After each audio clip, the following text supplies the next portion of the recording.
October 22nd, 2023, a crisp autumn morning in Mercer, Wisconsin. The kind of morning where the air bites at your skin and the forest seems to whisper secrets through rustling leaves. But on this particular morning, those whispers would carry something far more haunting than anyone could imagine. A 46-year-old man named Namrud Tessema, known to his family as Rudy, steps out of his vehicle near Maple Ridge Road. He's wearing blue jeans and a dark flannel shirt. But here's what makes this moment chilling. His feet are bare, completely bare, no shoes, no socks, nothing protecting him from the unforgiving Wisconsin wilderness. He walks into the dense forest, leaving behind his car, his personal belongings, and unknowingly, his entire life as he knew it. That was the last time anyone would see Namrud Tessema alive. What happened next would launch one of the most extensive missing person searches in northern Wisconsin's recent history. It would bring a family from across the country together in desperate hope. And it would leave investigators with more questions than answers. This is the story of a man who vanished while searching for spiritual enlightenment, leaving behind a mystery that continues to haunt everyone who knew him.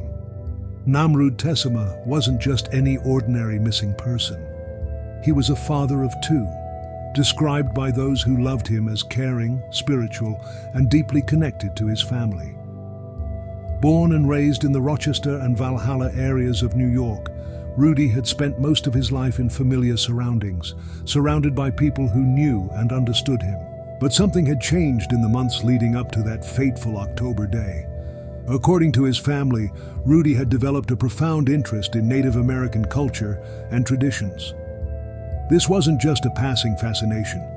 It was something deeper, something that seemed to call to him on a spiritual level. His family would later describe this period as Rudy embarking on what they called a spiritual journey. He was seeking something, searching for answers that perhaps only he could understand.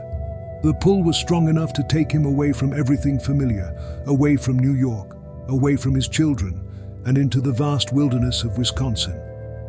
Standing at 5 feet 10 inches tall and weighing approximately 150 pounds, Rudy had gray, partially gray hair and a white beard that gave him a distinguished appearance. His brown eyes held a depth that spoke of someone who thought deeply about life's bigger questions. On his left hand, he bore a tattoo, though its specific details remain unknown to investigators. But what brought a man from New York to the remote forests of Wisconsin? What was he searching for in those dense woods that he couldn't find in his everyday life? The answer lies in understanding the profound spiritual transformation Rudy was experiencing. His family knew he was on this journey, but they couldn't have predicted where it would lead him. They couldn't have imagined that his search for spiritual enlightenment would take him to a place from which he might never return. On that October morning, Rudy wasn't just taking a walk in the woods. He was following a path that had been calling to him for months, a path that promised answers to questions that had been consuming his thoughts and his heart. Iron County, Wisconsin, where Mercer is located, is known for its dense forests, pristine lakes, and rugged wilderness. It's the kind of place where nature reigns supreme, where cell phone signals fade, and where a person can truly disconnect from the modern world. For someone seeking spiritual connection with the natural world, it might seem like the perfect destination. But this same wilderness that offers solitude and spiritual connection also presents very real dangers. The forests are vast and unforgiving. The weather can change rapidly, and for someone walking barefoot, every step becomes a potential hazard. When Rudy parked his vehicle near Maple Ridge Road and began walking into the forest, he was entering a landscape that has swallowed countless others who underestimated its power.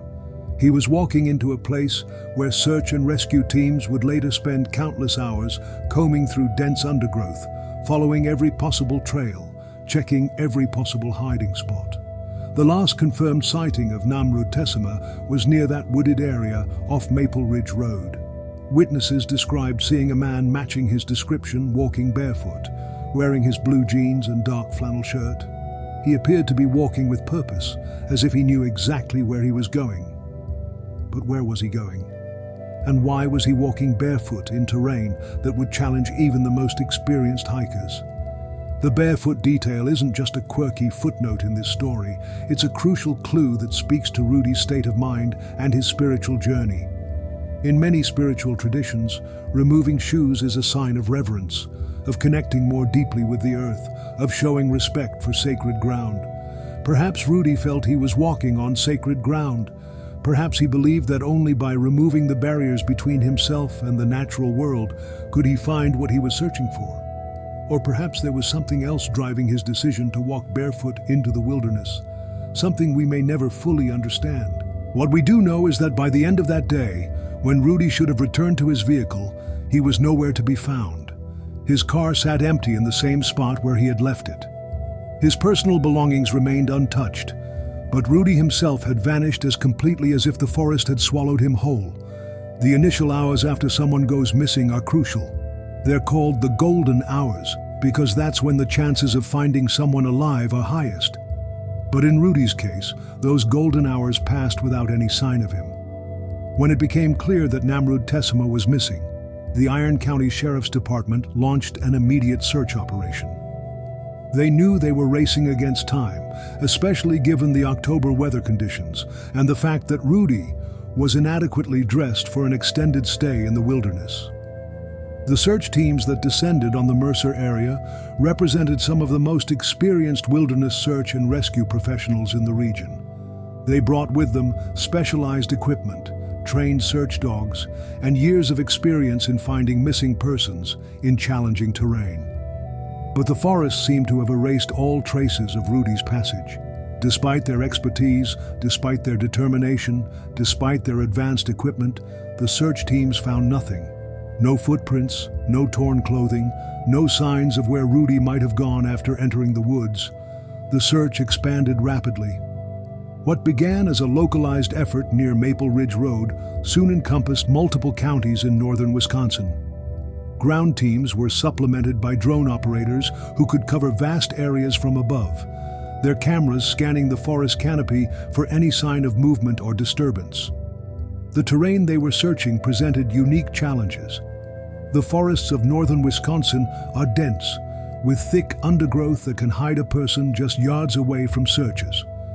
The landscape is dotted with lakes, swamps, and wetlands that can trap the unwary. And the October weather meant that temperatures were dropping, especially at night, creating urgent concerns about hypothermia. Days turned into weeks, and still, no trace of Namrud Tessema emerged from the Wisconsin wilderness. The search effort was unlike anything the region had seen in recent memory. Volunteers joined professional search teams, combing through areas that seemed impossible to navigate. Every fallen log was checked, every dense thicket was explored, every possible shelter was investigated. But the forest kept its secrets. Meanwhile, over 1,000 miles away in New York, Rudy's family was living through every parent's, every sibling's, every child's worst nightmare. The phone calls from Wisconsin brought updates that were always the same. No sign of Rudy, no new leads, no answers. The family's response was immediate and heartbreaking. They didn't just sit at home hoping for good news. They packed their bags, booked flights, and traveled to Wisconsin to join the search for their beloved Rudy. Family members from across the country converged on the small community of Mercer, united by love and driven by desperation. Picture this scene. Brothers, sisters, cousins, and extended family members who normally might only see each other during holidays or special occasions, now walking side by side through dense Wisconsin forests. They carried photos of Rudy, showed them to every person they met, knocked on doors of remote cabins, asked questions at every gas station and local business. These weren't experienced wilderness searchers. These were office workers, teachers, retail employees, people who had never imagined they would find themselves trudging through forests in the middle of Wisconsin. But love makes people do extraordinary things. Love makes people push beyond their comfort zones, beyond their physical limitations, beyond their fears. The family's dedication to finding Rudy spoke volumes about the kind of person he was. You don't see this level of commitment, this level of unified effort, unless someone has touched many lives in meaningful ways.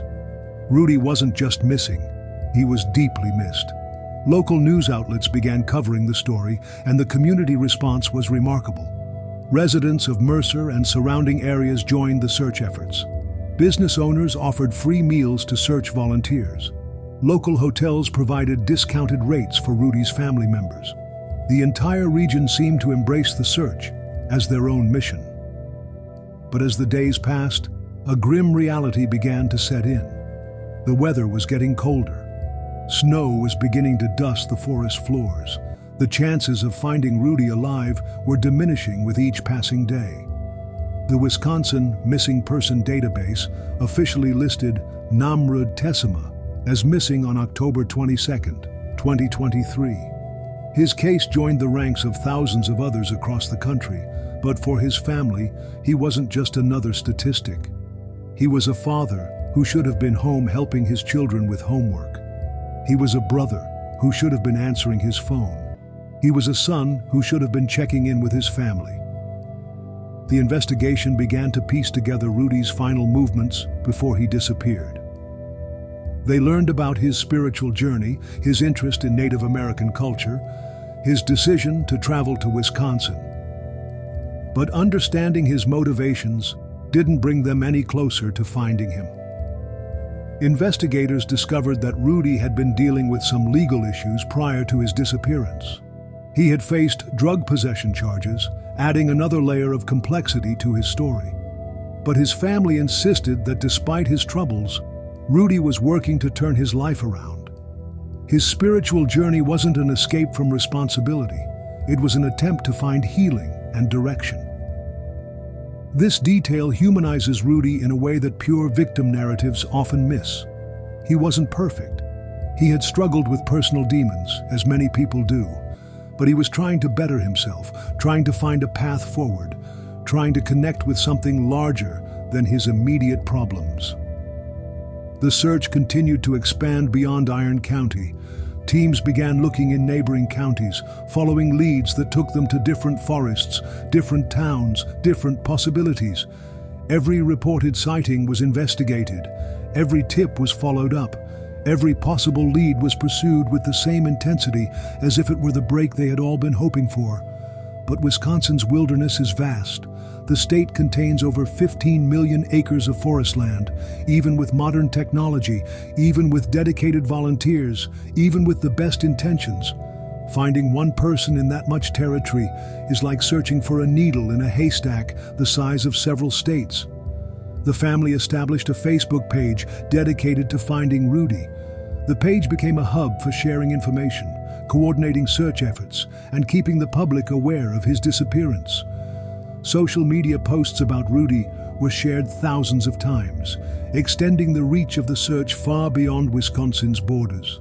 If you're finding this story as compelling as I am, and you want to stay updated on cases like this one, consider subscribing to the channel and hitting that notification bell. True crime stories like Rudy's need to be told, and your support helps ensure that missing persons cases don't get forgotten. The search efforts reveal just how challenging the terrain around Mercer really is. The area is characterized by dense forests, numerous lakes, wetlands, and changing elevations. There are countless places where someone could become lost, injured, or worse. The fact that Rudy was walking barefoot made the situation even more precarious. Search dogs were brought in from multiple agencies. These highly trained animals can detect human scent even days after someone has passed through an area. But the dogs found nothing. Either Rudy's scent had been washed away by rain, masked by other odors, or he had traveled through areas where the dogs weren't searching. Drone operators covered hundreds of square miles, their cameras capturing high-resolution images of the forest canopy. Technical specialists analyzed these images, looking for any anomaly that might indicate human presence. Color variations in the vegetation, unusual patterns in the forest floor, anything that might suggest someone had passed through or was sheltering in the area. The searches weren't just random walks through the woods. They were carefully coordinated operations using grid patterns, GPS tracking, and systematic coverage of the terrain. Search teams marked areas they had covered to avoid duplication and ensure comprehensive coverage. Local authorities reached out to neighboring law enforcement agencies, asking them to be alert for any signs of Rudy or any reports that might be connected to his disappearance. The investigation expanded to include checking homeless shelters, hospitals, and other facilities where someone in distress might seek help. But as winter approached, the searches became more difficult and more dangerous. Snow made visibility worse and covered potential clues. Freezing temperatures posed risks to search volunteers. The window for finding Rudy alive was closing rapidly, yet his family refused to give up hope. They continued traveling to Wisconsin, continued organizing search parties, continued spreading awareness about Rudy's disappearance. Their persistence in the face of growing odds spoke to their unwavering love and their refusal to abandon him. As winter tightened its grip on northern Wisconsin, the search for Namrud Tessema took on an increasingly desperate tone. The pristine snow that blanketed the forests around Mercer wasn't just beautiful. It was a constant reminder that with each passing day, the chances of finding Rudy alive were slipping away like sand through desperate fingers. But something remarkable was happening in this small Wisconsin community. The search for one missing man from New York had galvanized an entire region. People who had never met Rudy, who had no connection to his family, were dedicating their weekends to combing through forests. They were sacrificing their comfort, their time, and their safety for a stranger who had vanished while seeking spiritual enlightenment. The Iron County Sheriff's Department had seen missing person cases before, but nothing quite like this. The combination of Rudy's mysterious circumstances, his family's unwavering dedication, and the community's response had created something unprecedented. Law enforcement officials found themselves coordinating not just professional search teams, but dozens of civilian volunteers who refused to let this case fade into obscurity. Sheriff Tony Furmansky became the public face of the investigation. His press conferences revealed a man who understood the weight of responsibility he carried. Every question from reporters, every update to Rudy's family, every decision about where to focus search efforts carried the knowledge that someone's life hung in the balance. The investigation had to balance hope with reality. While search teams continued their systematic coverage of the wilderness, investigators also began exploring other possibilities. Had Rudy perhaps made it out of the forest but suffered some kind of medical emergency? Had he sought shelter somewhere and become unable to communicate his location? Had he encountered someone who might have harmed him? These weren't pleasant possibilities to consider, but investigators couldn't afford to focus solely on the wilderness search if Rudy might be found somewhere else entirely. They began checking hospitals throughout Wisconsin and neighboring states. They contacted homeless shelters, mental health facilities, and other places where someone in distress might seek help. The timeline of Rudy's disappearance became crucial to the investigation. October 22nd was the last confirmed sighting, but investigators worked to piece together his movements in the days and weeks leading up to that date. What had brought him specifically to Mercer? Had he been there before? Did he have connections in the area that his family might not have known about? The answers painted a picture of a man who was methodical in his spiritual quest. This wasn't an impulsive decision to wander into the woods. Rudy had been planning this journey, preparing for it in ways that his family was only beginning to understand. His interest in Native American culture wasn't casual. It was deep, researched, and meaningful to him. But this methodical preparation made his disappearance even more puzzling. If Rudy had planned this spiritual journey so carefully, why hadn't he planned for his return? Why hadn't he told his family more specifically where he would be and when they should expect to hear from him?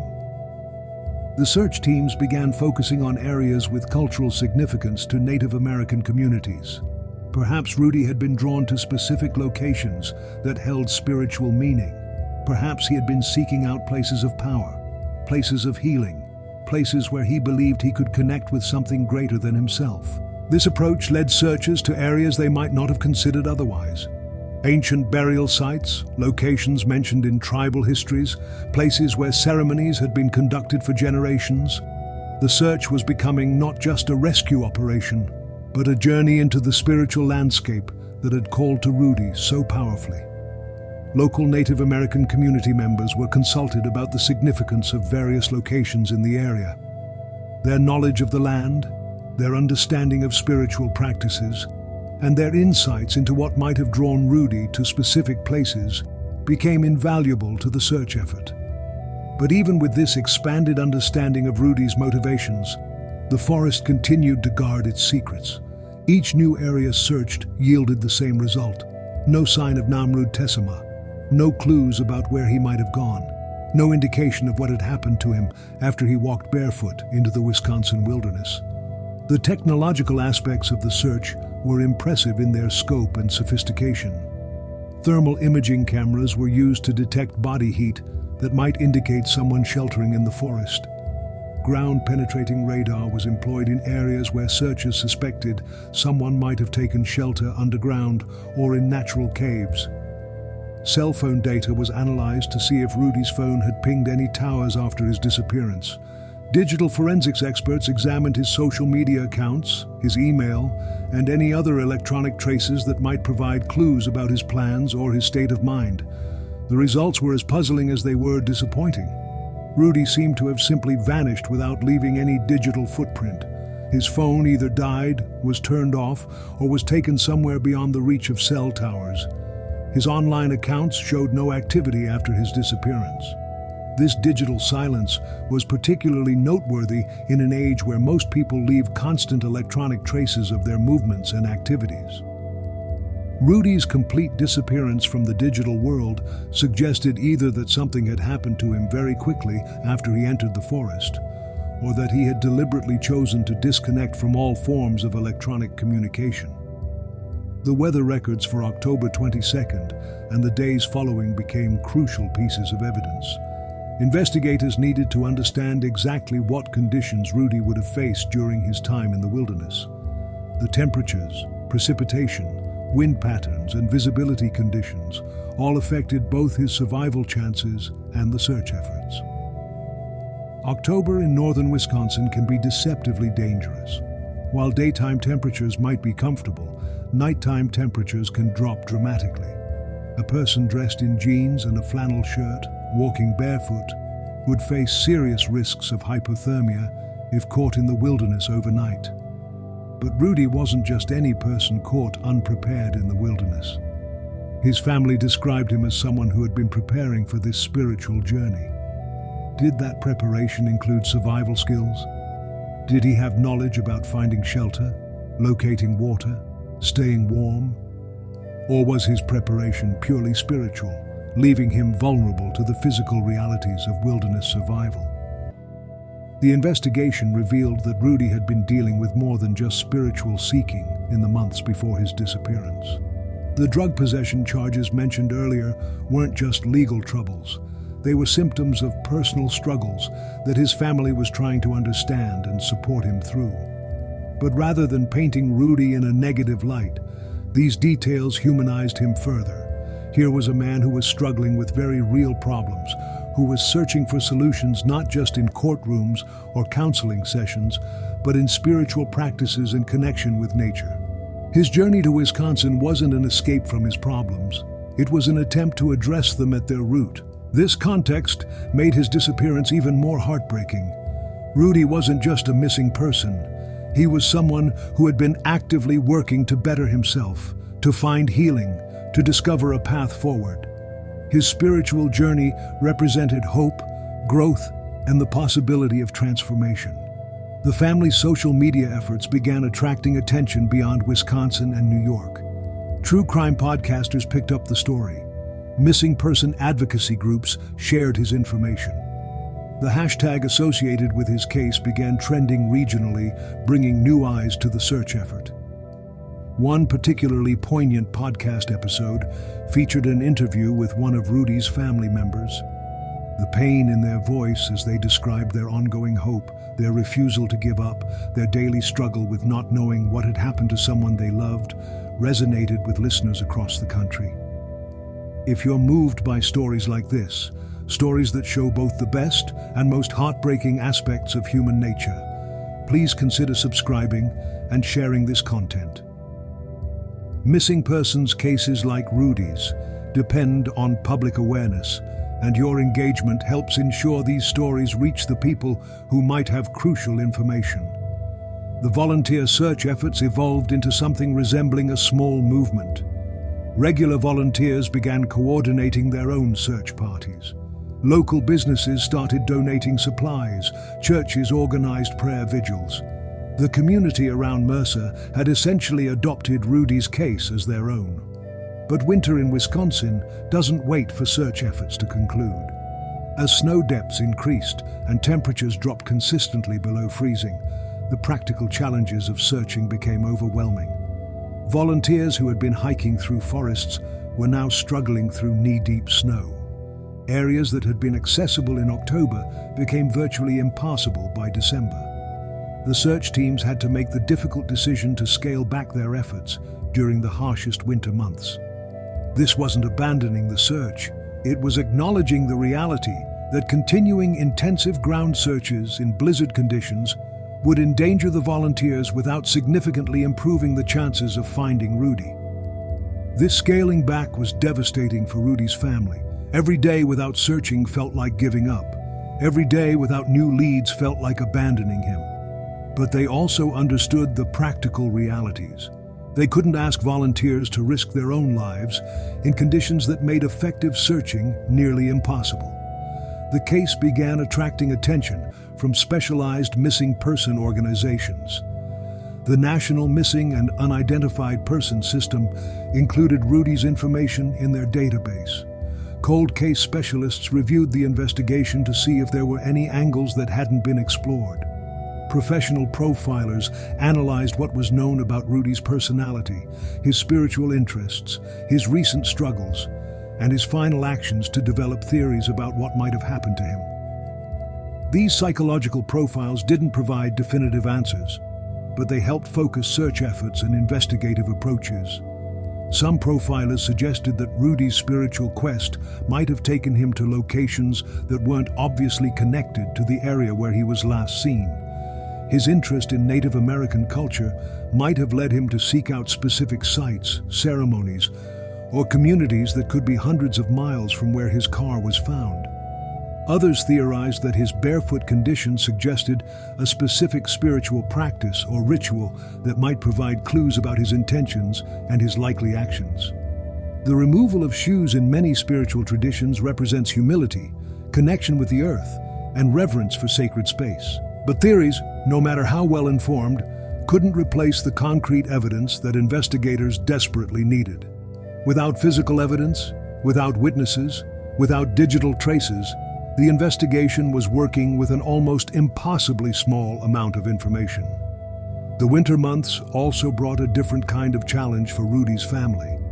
The intense activity of the search efforts had provided a focus for their grief and worry. When the searches scaled back, they were left with the much more difficult task of waiting, of hoping, of trying to maintain normal lives while carrying the weight of not knowing what had happened to someone they loved. Spring arrived in northern Wisconsin with the promise that snow would melt, revealing secrets the winter had buried. For Rudy's family, the changing season brought both hope and dread. Hope that the thawing ground might finally yield clues about what had happened to their beloved family member. Dread that those clues might confirm their worst fears. The Iron County Sheriff's Department prepared for renewed search efforts as the weather improved. The areas that had been inaccessible during the harsh winter months would soon be open to systematic searching once again. But everyone involved understood that they were no longer searching for a survivor. After months in the Wisconsin wilderness, through one of the region's harshest winters, the search had transformed from rescue to recovery.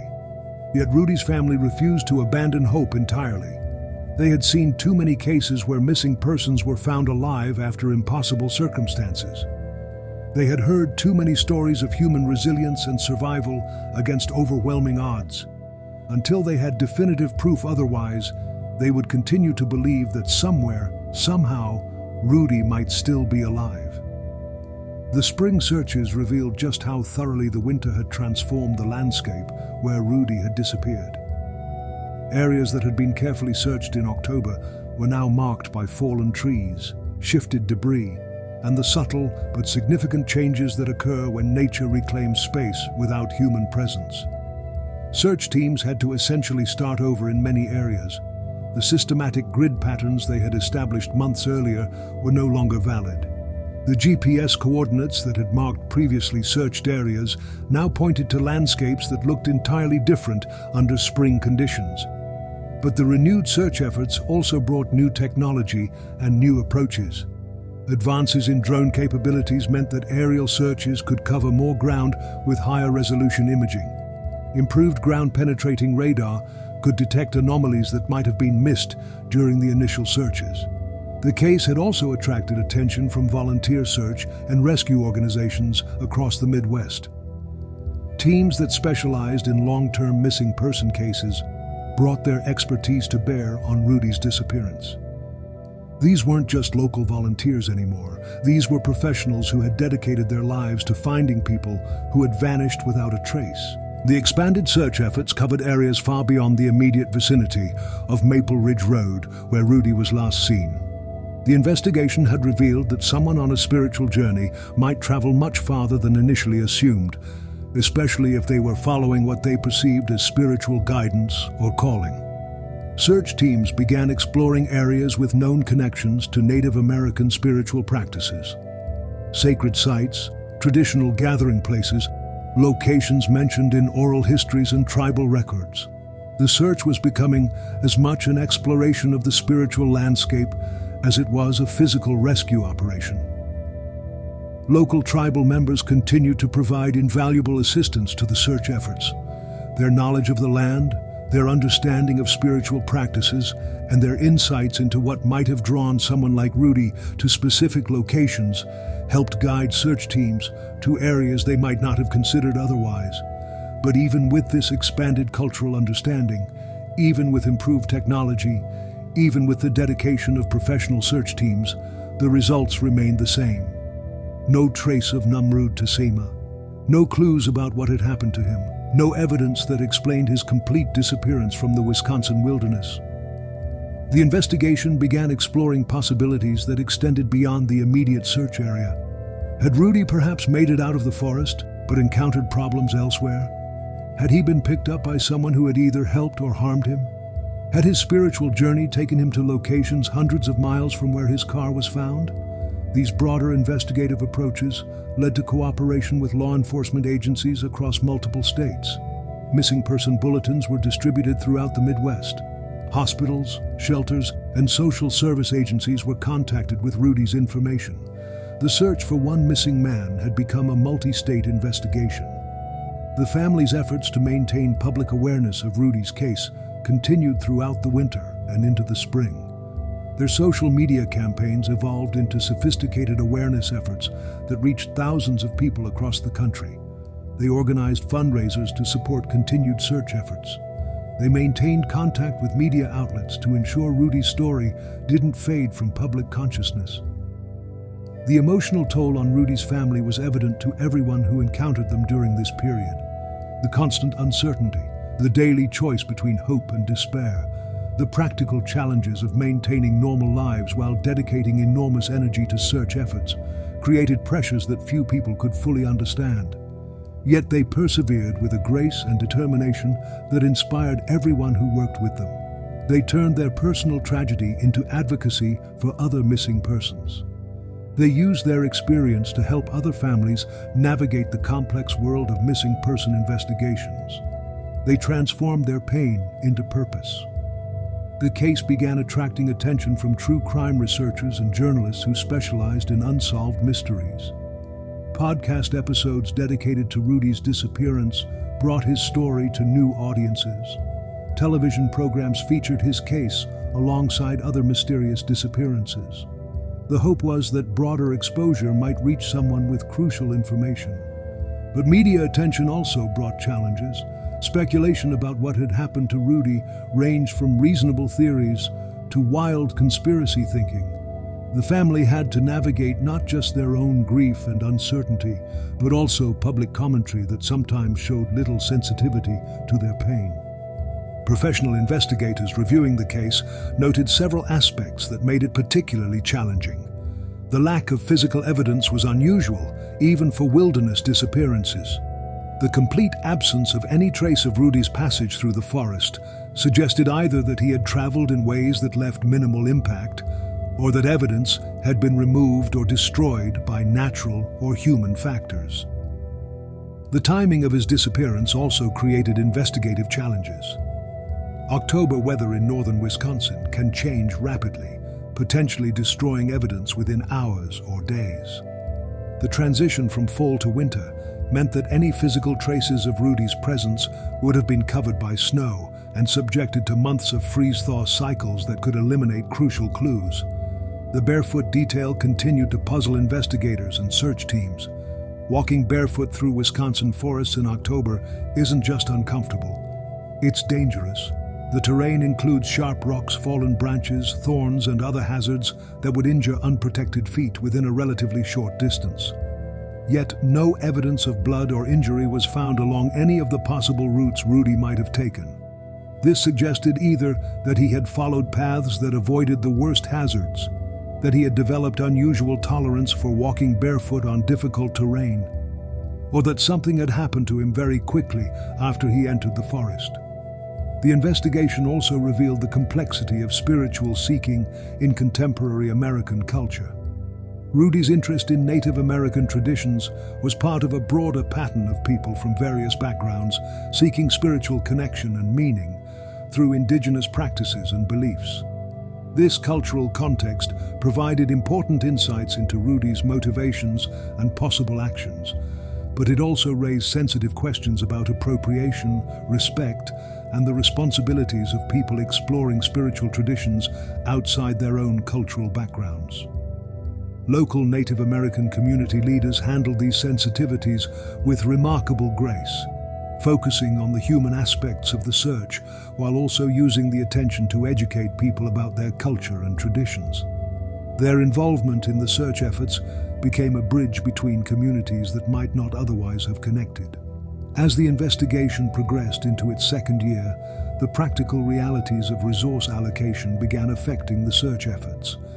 Law enforcement agencies had other cases demanding attention. Volunteer organizations had other missing persons who needed their assistance. The intensive focus that had characterized the initial months of the search necessarily had to be balanced against other responsibilities.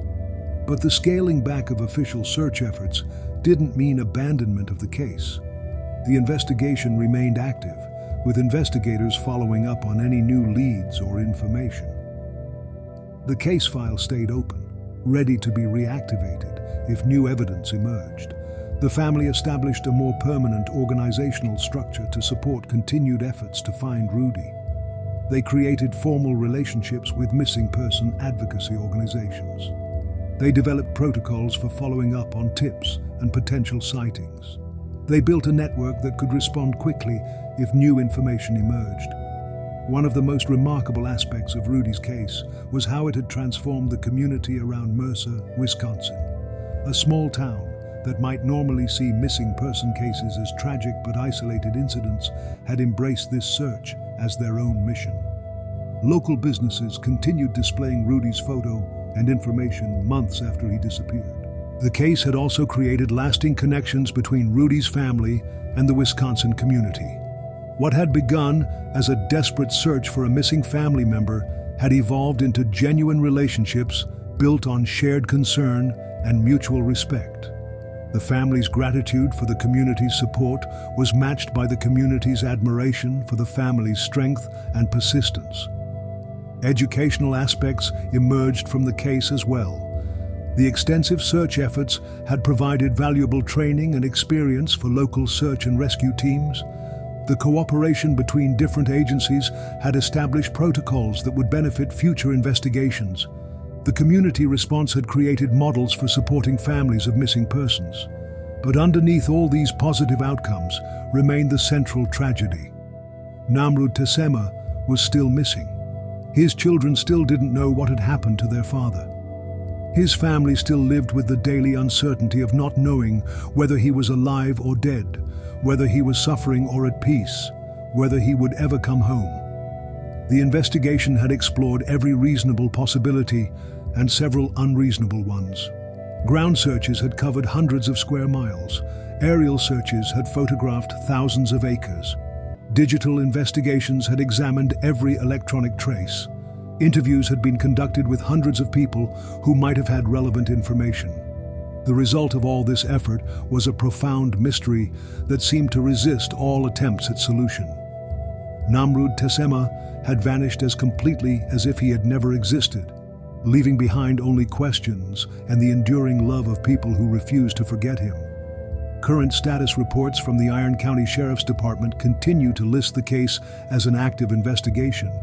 Any new information, any potential sightings, any possible leads are still investigated with the same thoroughness that characterized the initial search efforts.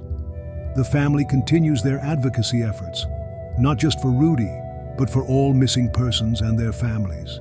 They have learned that Rudy's case, while unique in its details, represents a broader pattern of people who disappear without explanation, leaving families to navigate systems and processes that often seem inadequate to the task of finding answers.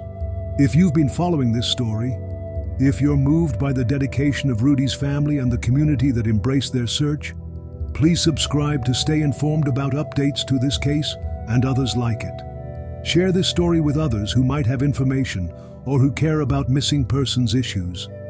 Every view, every share, every comment helps ensure that cases like Rudy's don't fade from public awareness.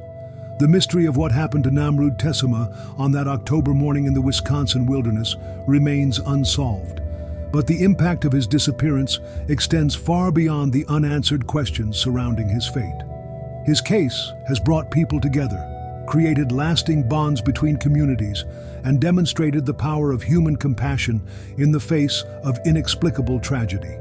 Somewhere in the files of the Iron County Sheriff's Department, Rudy's case remains open, waiting for the piece of information that might finally provide answers.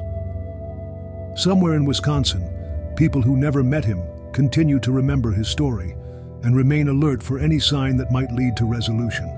Somewhere in New York, his family continues to hope, to advocate, and to love someone who walked barefoot into a forest, seeking spiritual enlightenment, and vanished into a mystery that may never be solved. The forests around Mercer, Wisconsin, keep their secrets well. But the people who love Namrud Tessema refuse to stop asking questions. They refuse to stop searching. They refuse to stop believing that somehow, someday, they might finally learn what happened to a man who sought connection with something greater than himself, and found instead a mystery that continues to haunt everyone who has tried to solve it. This is the story of Namrud Tessema, a father, a brother, a son, a seeker, and ultimately a mystery that reminds us how much we still don't understand about the world around us and the people we love.